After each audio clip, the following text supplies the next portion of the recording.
नमस्कार, जय माँ शारदा। अकाया वैदिक एस्ट्रो में एक बार फिर से आपका स्वागत है। मैं हूँ पंडित श्याम भारद्वाज और मैं उपस्थित हुआ हूँ आने वाले सप्ताह यानी कि 23 सितंबर 2024 से लेकर 30 सितंबर 2024 तक का साप्ताहिक राशिफल लेकर। कैसा रहने वाला है ये सप्ताह? इस सप्ताह के दौरान चंद्रमा क्रमशः वृषभ राशि से लेकर सप्ताह के अंत में सिंह राशि तक गोचर करेंगे। सप्ताह के दौरान देवगुरु बृहस्पति अब निरंतर वृषभ राशि में गोचर करते रहेंगे। सूर्यदेव कन्या राशि में रहेंगे केतु से युति के साथ में, और शुक्रदेव अपनी स्वराशि तुला में गोचर करेंगे। राहु और केतु क्रमशः लंबे समय से जो चले आ रहे हैं मीन और कन्या राशि में निरंतरता से गोचर करते रहेंगे। शनिदेव अपनी स्वराशि मूल त्रिकोण राशि कुंभ राशि में गोचर करेंगे। तो कैसा रहेगा ये सप्ताह? ये सप्ताह किस राशि वाले को क्या प्रभाव देने वाला है? किसके जीवन में आने वाली है खुशियाँ? किसे रहना है थोड़ा सा सावधान? आइए इस विषय पर हम चर्चा करते हैं। जय श्री कृष्णा, राधे राधे। कुंडली विश्लेषण एवं कुंडली मिलान के लिए नीचे दिए गए नंबर पर संपर्क करें एवं साप्ताहिक राशि ग्रहों के परिवर्तन का आपकी राशि पर क्या प्रभाव हो सकता है, इसकी जानकारी के लिए अकाया वैदिक एस्ट्रो चैनल को सब्सक्राइब करें और बेल आइकन दबाएं। राधे राधे। सबसे पहले अगर हम बात करें मेष राशि की, तो मेष राशि के लिए सप्ताह की शुरुआत बहुत ही अच्छी रहने वाली है। चंद्र और गुरु की युति द्वितीय भाव में कहीं न कहीं धन वृद्धि कारक, वाणी में ओज, वाणी में एक सफलता सूचक आत्मविश्वास, आंखों से संबंधित थोड़ी समस्या इस समय पे ज़रूर आपको रह सकती है। लेकिन कुल मिलाकर अगर मैं कहूँ तो सप्ताह की शुरुआत मेष राशि वालों के लिए अच्छी रहने वाली है। आपके बहुत से काम आपके वाणी के जरिए बनेंगे। कौटुंब में कहीं न कहीं यूनिटी, एकता का प्रभाव आपको देखने को मिलेगा। सभी लोग आपके सहयोगी रहेंगे। खान पान पर थोड़ा नियंत्रण रखिएगा। बाकी कुल मिलाकर सप्ताह की शुरुआत मेष राशि वाले जातकों के लिए बहुत ही अच्छी रहने वाली है। उसके बाद में चंद्रमा जब आगे गोचर करेंगे तो वृषभ से पहुंच जाएंगे मिथुन में। मिथुन राशि तृतीय राशि है। पराक्रम भाव में चंद्रमा का गोचर होगा। पराक्रम भाव में चंद्रमा बहुत अच्छा फल देने वाले हैं। भाग्य का सहयोग रहेगा। छोटे भाई बहनों का भी आपको सहयोग यहाँ मिलता हुआ दिखाई दे रहा है। अगर आप कहीं विदेश यात्रा करना चाहते हैं या कहीं किसी घूमने फिरने के दौरान यात्रा पर जाना चाहते हैं तो उसके लिए विशेष लाभदायक ये समय रहेगा। मध्य सप्ताह से पहले चंद्रमा कर्क राशि में पहुंच जाएंगे। कर्क राशि में चंद्रमा का गोचर भी आपके लिए सुखदायक रहेगा। इस दौरान हो सकता है कि आप घर परिवार के बीच रहना पसंद करें। माता के स्वास्थ्य में सुधार की संभावना है। माता से आपके संबंध भी प्रगाढ़ होंगे। अगर पहले कोई विवाद चल रहा था तो विवाद की समाप्ति हो सकती है। नया वाहन, भूमि, मकान आदि प्राप्त करने की भूमिका भी इस दौरान तैयार होगी। हालांकि इस समय पे श्राद्ध पक्ष चलता रहेगा तो इस तरह का कोई सौदा आप इस दौरान ना करें तो ठीक रहेगा। लेकिन उसकी भूमिका, उसकी तैयारी आप जरूर कर सकते हैं। भविष्य में आप इन लाभों को ले सकते हैं। सप्ताह के अंत में सिंह राशि में गोचर करते हुए चंद्रमा कहीं ना कहीं संतान के साथ में थोड़ा सा वैचारिक मतभेद की ओर सूचना दे रहे हैं। तो कुल मिलाकर अगर मैं कहूँ तो मेष राशि वालों के लिए यह सप्ताह 90% तक अच्छे फल देने वाला सिद्ध हो रहा है। बात करते हैं कालचक्र की दूसरी राशि वृषभ के लिए। अब देखिए गोचर जो है वो वृषभ से ही शुरू होगा। तो गज केसरी योग का निर्माण वृषभ राशि के ऊपर ही होने जा रहा है। तो निश्चित रूप से आपके व्यक्तित्व में विकास होगा। विद्यार्थियों का ध्यान पढ़ाई में लगेगा। इस दौरान अगर कोई कॉम्पिटिटिव एग्ज़ाम या किसी चीज़ की तैयारी कर रहे हैं तो उसमें सफलता की प्रबल संभावना यहाँ पर दिखाई दे रही है। सप्ताह क्रमशः जब आगे बढ़ेगा तो उस दौरान द्वितीय भाव में गोचर करते हुए चंद्रमा व्यापारियों के लिए बहुत अच्छे हैं। व्यापार वृद्धि, व्यापार के संबंधित यात्रा अगर आप करते हैं, व्यापार से संबंधित कोई बातचीत अगर आप कोई डील करना चाहते हैं तो उस डील में सफलता की प्रबल संभावना यहाँ पर बनती हुई दिखाई दे रही है। कुटुंब के बीच में सामंजस्य, यूनिटी, एकता या खुशनुमा माहौल इस समय पर रह सकता है। आगे जब चंद्रमा कर्क राशि में गोचर करेंगे तो पराक्रम में आपके वृद्धि करेंगे। कोई ये खुशनुमा यात्रा पर आप जा सकते हैं परिवार के साथ में। आपका मन बड़ा प्रसन्न चित्त रहेगा। परिवार का सहयोग और साथ आपको मिलता रहेगा। व्यापारियों के लिए, विद्यार्थियों के लिए, कुल मिलाकर अगर सभी सेक्टर में काम करने वाले लोगों के लिए ये सप्ताह बहुत अच्छा रहने वाला है। सप्ताह के अंत में ज़रूर आपको माता के स्वास्थ्य का थोड़ा ध्यान रखना पड़ेगा और माता के साथ में कोई वाद विवाद ना हो, इस बात की आपको पूरी रखनी पड़ेगी कि माता के साथ में कोई ऐसा व्यवहार ना हो जाए जिससे कि उनका मन दुख जाए और आपके साथ कोई विवाद हो जाए। बात करते हैं कालचक्र की तीसरी राशि मिथुन राशि के विषय में। अब देखिए, मिथुन राशि के लिए गजकेसरी योग का निर्माण जो होगा सप्ताह की शुरुआत में, वो बाहरी स्थान पर होगा। तो निश्चित रूप से इस सप्ताह के दौरान आप किसी धार्मिक यात्रा पर जा सकते हैं, धर्म से संबंधित कोई यात्रा कर सकते हैं। इस दौरान आप किसी तीर्थ स्थान या कुलदेव देवता इनमें से किसी के भी स्थान की यात्रा जो है इस समय पे मिथुन राशि वाले कर सकते हैं। शुरुआत अच्छी रहने वाली है, हालांकि थोड़ा खर्च बड़ा चढ़ा रहेगा, पेट से संबंधित कोई समस्या ना हो इस बात का विशेष ध्यान रखिएगा। लेकिन परिवार के साथ आप मिलजुल कर रहेंगे और परिवार के साथ किसी खुशनुमा यात्रा पर जाएंगे। बाद के सप्ताह में चंद्रमा जब मिथुन राशि पर ही गोचर करेंगे, ये और भी अच्छा ही रहेगा आपके लिए। बस थोड़ा सा भावनाओं पर नियंत्रण रखिएगा। इस समय पे आप अत्यधिक भावुक हो सकते हैं, भावुकतावश कोई गलत निर्णय ना हो जाए। हाँ, थोड़ा खर्च इस समय पे बड़ा चढ़ा आपका रह सकता है। धन संबंधित समस्या थोड़ी सी इस समय आपको देखनी पड़ सकती है। सप्ताह के अंत में कर्क राशि में गोचर करते हुए चंद्रमा आपकी वाणी को बड़ा मधुर बनाएंगे। अगर आप किसी ऐसे कार्य क्षेत्र में हैं जहां वाणी का बहुत इस्तेमाल होता है, मान लीजिए कि आप कोई भागवत जी वगैरह पढ़ते हैं या कोई आप संगीत आदि के क्षेत्र से जुड़े हुए हैं, गाने आदि का कार्य करते हैं, तो आपकी वाणी से आपको बहुत लाभ इस दौरान मिल सकता है। सप्ताह के अंत में तृतीय भाव में गोचर करते हुए चंद्रमा पराक्रम वृद्धि करेंगे। कुल मिलाकर अगर मैं कहूँ तो यात्राएं और खर्च को अगर छोड़ दिया जाए तो कुल मिलाकर मिथुन राशि वालों के लिए सप्ताह बहुत ही अच्छा रहने वाला है। बात करते हैं कालचक्र की चौथी राशि कर्क राशि के विषय में। देखिए, कर्क राशि के लिए धन लाभ के साथ सप्ताह की शुरुआत होगी। गजकेसरी योग एकादश भाव में निश्चित रूप से आपको धन लाभ कराने वाला होगा। आप किसी भी कार्य क्षेत्र में हो, कहीं ना कहीं आपके व्यक्तित्व में भी विकास करवाने वाला होगा। धन लाभ आपको मिलने वाला है। चाहे आप शेयर सट्टे का काम भी अगर करते हैं तो वहाँ भी आपको धन लाभ होगा। अगर आप किसी आध्यात्मिक क्षेत्र से जुड़े हुए हैं तो वहाँ भी आपको धन लाभ होता हुआ दिखाई दे रहा है। संतान की वजह से आप थोड़ा सा तनाव में आ सकते हैं। संतान के स्वास्थ्य का थोड़ा यहाँ पर मामला गड़बड़ होता हुआ दिखाई दे रहा है। बाकी कुल मिलाकर हर एक मामले में अगर आप राजनीतिक क्षेत्र में हैं तो वहाँ भी कहीं ना कहीं आपकी प्रतिभा और नए अवसरों की प्राप्ति आपको होती हुई दिखाई दे रही है। अगर आप नौकरी पेशा हैं तो इंक्रीमेंट, पदोन्नति या धन लाभ वहाँ पर भी मिलता हुआ दिखाई दे रहा है। व्यापारियों के लिए तो श्रेष्ठ समय कहूँगा। व्यापारियों को तो व्यापार में निश्चित रूप से लाभ होने जा रहा है। आगे के सप्ताह में जब चंद्रमा मिथुन राशि में गोचर करेंगे तो समय थोड़ा यात्राएं कराने वाला और यात्राओं में खर्च कराने वाला हो सकता है। कब्ज जनित समस्याओं से थोड़ा सावधान रहिएगा। कब्ज जनित समस्याएं इस दौरान आपको हो सकती है। इस समय पे ऐसा हो सकता है कि जो भी यात्रा आप करें, यात्राओं की वजह से थोड़ा सा खर्च का बर्डन आप पर बढ़ जाए। सप्ताह के अंत में कर्क राशि में आपकी ही राशि में गोचर करते हुए चंद्रमा आपके मन को जरा भावुक करके रखेंगे। हालांकि इस दौरान आप संबंधों को लेकर बहुत ही सजग रहेंगे। कहीं भी अगर कोई मनमुटाव की स्थिति चल रही है तो उसको समाप्त करने का आप पूरा प्रयास करेंगे। कर्क राशि में गोचर करते हुए चंद्रमा कहीं ना कहीं धन लाभ की स्थितियों को भी देने वाले रहेंगे, लेकिन थोड़ा सा आपको स्वास्थ्य का ध्यान यहाँ पर रखना पड़ेगा और अपने मन को अस्थिर नहीं होने देना है। थोड़ा सा प्रयास करिए मन को स्थिर रखने का। सप्ताह के अंत में सिंह राशि में गोचर जब चंद्रमा करेंगे तो थोड़ा सा वाणी पर संयम रखिएगा, क्योंकि वाणी की वजह से कौटुंबिक विवाद की संभावना बनती हुई यहाँ पर दिखाई दे रही है। बात करते हैं कालचक्र की पांचवी राशि सिंह राशि के विषय में। अब देखिए, सिंह राशि के लिए चंद्रमा का जो गोचर शुरू होगा वो दशम भाव से होगा, जो कि अत्यंत श्रेष्ठ है। दशम भाव में गजकेसरी योग का निर्माण कार्य क्षेत्र में आपका दबदबा बढ़ाने वाला, कार्य क्षेत्र में आपके निर्णयों की सराहना करवाने वाला। लेकिन यहाँ पर आपको एक बात का ध्यान रखना है कि आपको अहंकार नहीं करना है। थोड़ा अहंकार से बच कर रहना है, अन्यथा कुछ नुकसान हो सकते हैं। माता के स्वास्थ्य में इस समय पे गिरावट हो सकती है। नया मकान, वाहन आदि कुछ खरीदना चाहते हैं तो अभी थोड़ा सा रुक जाएं।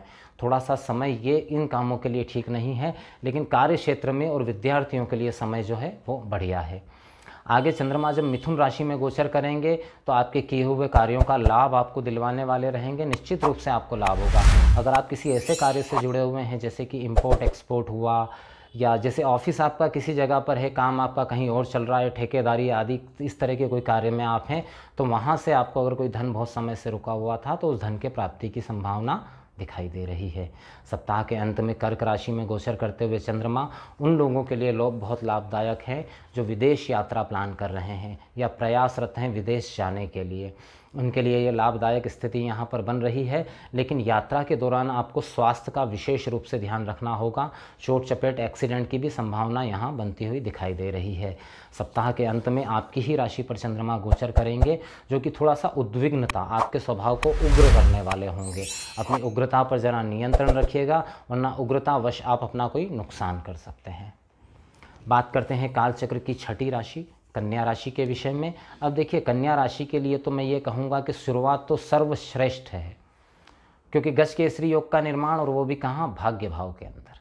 चंद्रमा उच्च के गुरु से युक्त, बहुत ही बढ़िया। भाग्यवश आपके बहुत सारे काम बन जाएंगे। कई कार्य ऐसे जो रुके हुए थे, या आपको कभी कभी ऐसा लगता था कि यार किस्मत ऐसी है कि काम बन नहीं रहा है, वो काम बिल्कुल आपके निश्चित रूप से सप्ताह की शुरुआत में बनने वाले हैं। धन लाभ की प्रबल से प्रबल संभावना यहाँ पर बनी हुई है। स्थिर धन में वृद्धि होने की संभावना भी इस समय पे बहुत ज़्यादा बनी हुई है कन्या राशि वालों के लिए। तो कन्या राशि वाले जब चंद्रमा आगे बढ़ेंगे और कर्म क्षेत्र पर अपना आधिपत्य करेंगे, तो कर्म क्षेत्र में निश्चित रूप से आपके संबंध मजबूत होंगे। कार्य क्षेत्र का विस्तार हो सकता है। नई जगह, नई डील, नए सौदे, नए कार्यों की तरफ आप बढ़ते हुए इस समय अपने आप को महसूस करेंगे। सप्ताह जब अंत समय की ओर बढ़ेगा तो चंद्रमा कर्क राशि में पहुंच जाएंगे, जो कि धनदायक स्थिति है। आपके किए हुए कार्यों का लाभ इस समय पे आपको मिलता हुआ दिखाई दे रहा है। धन लाभ में निश्चित रूप से इस समय पे वृद्धि होने की संभावना दिखाई दे रही है। सप्ताह के अंत में 12वें भाव में गोचर करते हुए चंद्रमा, यहाँ पर थोड़ी सी स्थितियाँ विपरीत है। स्वास्थ्य और धन दोनों का आपको थोड़ा सा ख्याल रखना पड़ेगा। अननेसेसरी खर्च इस समय पे आपका बढ़ सकता है, जो स्वास्थ्य संबंध भी हो सकता है और अन्य किसी कारण से भी हो सकता है। इस दौरान आप कोशिश करें आप कोई यात्रा ना करें, क्योंकि यात्रा जिस किसी भी उद्देश्य से आप करेंगे वो उद्देश्य शायद आपका पूरा ना हो पाए। बात करते हैं कालचक्र की 7वीं राशि तुला राशि के विषय में। देखिए, तुला राशि एक ऐसी राशि है जिसके लिए सप्ताह की शुरुआत बहुत अच्छी नहीं रहने वाली। अष्टम भाव में चंद्र गुरु की युति हालांकि गज केसरी योग का निर्माण कर रही है, तो एक काम के लिए तो बेहतर है।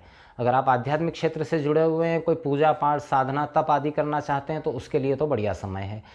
लेकिन बाकी चीज़ों के लिए थोड़ा ठीक नहीं है। पेट से संबंधित कोई समस्या आपको हो सकती है। लीवर, किडनी या यूरिनल से संबंधित कोई समस्या आपको इस समय पे हो सकती है। इस मामले में आपको सावधान रहना है, खान पान पर नियंत्रण रखना है। वाणी का उपयोग बहुत ही संयमित तरीके से करना है, क्योंकि काम आपके वाणी की वजह से आपके कुछ काम यहाँ पर बिगड़ते हुए महसूस हो रहे हैं। आगे जब सप्ताह बढ़ेगा और चंद्रमा मिथुन राशि में गोचर करेंगे, तो भाग्य भाव पर चंद्रमा का प्रभाव रहेगा। भाग्य भाव में गोचर करते हुए चंद्रमा कुछ लाभ आपको दिलाने वाले रहेंगे, पराक्रम वृद्धि कराने वाले रहेंगे।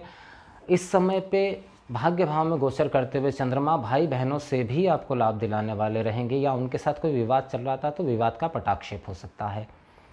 आगे जब चंद्रमा कर्क राशि में गोचर करेंगे सप्ताह के दौरान, तो कार्य क्षेत्र के लिए यह समय बहुत अच्छा रहेगा। कार्य क्षेत्र में गोचर कर ये जो समय है, ये नए ग्राहक, नए कस्टमर, अगर आप व्यापारी हैं तो नए ग्राहक, नए कस्टमर की प्राप्ति दिखा रहा है। अगर आप नौकरी पेशा हैं, नौकरी आदि में किसी भी क्षेत्र में आप हैं, तो वहाँ बॉस के साथ में आपकी बॉन्डिंग बढ़ेगी। कहीं ना कहीं आपको इंक्रीमेंट या बड़ी सफलता मिलने की संभावना यहाँ पर दिखाई दे रही है।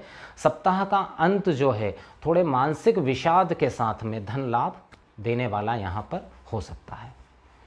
बात करते हैं कालचक्र की 8वीं राशि वृश्चिक राशि के लिए। अब देखिए, वृश्चिक राशि के वो जातक जो शादी विवाह के लिए प्रयासरत हैं और कहीं बात नहीं बन पा रही है, तो सप्ताह की शुरुआत में कहीं कोई रिश्ता आ सकता है, कोई रिश्ते की बात हो सकती है। हालांकि ये श्राद्ध पक्ष का समय चल रहा है, तो सिर्फ बात ही हो पाएगी। रोका आदि कुछ करना है आपको, तो उसके लिए फिर आगे का समय आपको इंतज़ार करना पड़ेगा थोड़ा सा, लेकिन बातचीत आगे बढ़ सकती है शादी विवाह के संबंध में। पार्टनरशिप में अगर आपका कारोबार है, तो वहाँ कोई ना कोई अच्छी सफलता आपको मिल सकती है, कोई बड़ी डील आपको मिल सकती है। जीवन साथी के साथ में इस समय आपकी घनिष्ठता बढ़ेगी। हालांकि आपका खुद का स्वास्थ्य जो है थोड़ा सा कमज़ोर रह सकता है इस दौरान, लेकिन जीवन साथी के साथ में आपकी प्रगाढ़ता बढ़ेगी। जीवन साथी के स्वास्थ्य में सुधार होगा। जीवन साथी की बात को अगर आप थोड़ा सा सुनेंगे, तो उसमें आपको कुछ न कुछ लाभ अवश्य ही प्राप्त होगा।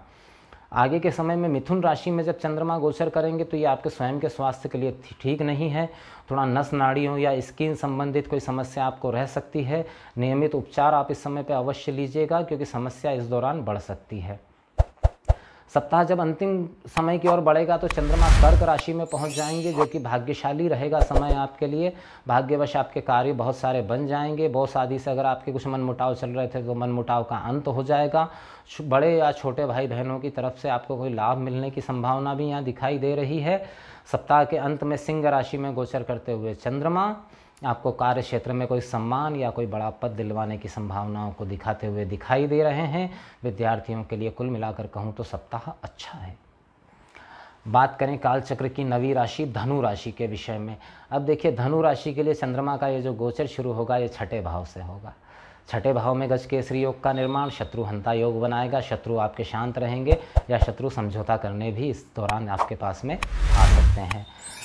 कर्ज आदि की समस्याओं से आप परेशान थे तो भले कर्ज मुक्त हो या ना हो, लेकिन कर्ज से मुक्ति का रास्ता इस समय पे आपको ज़रूर यहाँ पर नज़र आता हुआ दिखाई दे रहा है। आगे के सप्ताह में सप्तम भाव में गोचर करते हुए चंद्रमा दाम्पत्य सुख में विघ्न का संकेत दे रहे हैं। कहीं ना कहीं पति पत्नी के बीच में मनमुटाव या प्रेमी प्रेमिका के बीच में मनमुटाव। सप्ताह के मध्य में किसी को प्रपोज आप करना चाहते हैं तो थोड़ा सा रुक जाएं, क्योंकि ये समय बहुत ज़्यादा आपके पक्ष में दिखाई नहीं दे रहा है। सप्ताह जब अंतिम समय की ओर बढ़ेगा तो चंद्रमा कर्क राशि में पहुंच जाएंगे। कर्क राशि में पहुंचे हुए चंद्रमा आपको स्वास्थ्य में समस्याओं की ओर संकेत दे रहे हैं। आपका मन किसी बात से व्यथित या दुखी रह सकता है।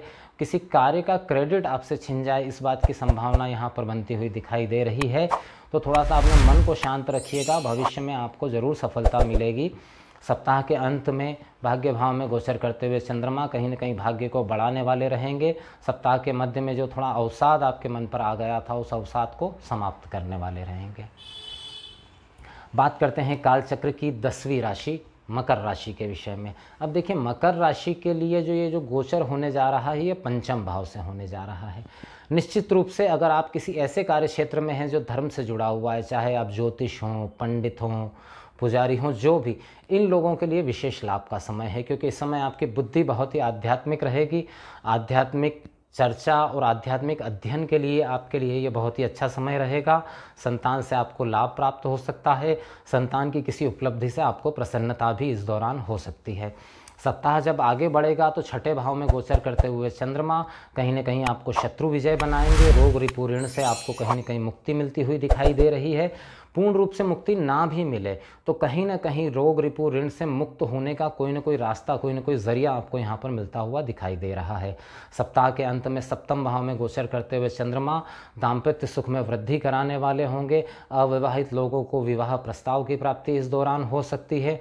प्रेमियों के लिए उनके बॉन्डिंग में वृद्धि होने की संभावना दिखाई दे रही है। पार्टनरशिप में अगर आपका कारोबार है तो निश्चित रूप से पार्टनर के और आपके बीच में जो बॉन्डिंग है वो बॉन्डिंग और मजबूत होगी। नई डील या नया कार्य आप इस दौरान कर सकते हैं। सप्ताह के अंत में आपको सावधान रहना होगा, क्योंकि थोड़ा सा धन हानि का संकेत दे रहे हैं यहाँ पर ग्रह। चंद्रमा अष्टम भाव में रहेंगे, जो कहीं ना कहीं स्वास्थ्य को कमज़ोर करेंगे। आप अपना कार्य समय पर पूर्ण नहीं कर पाएंगे, इस वजह से कुछ धन हानि की संभावना यहाँ बनती हुई दिखाई दे रही है। वाणी पर आपको बहुत संयम रखना होगा और स्वास्थ्य का विशेष रूप से ध्यान रखना होगा।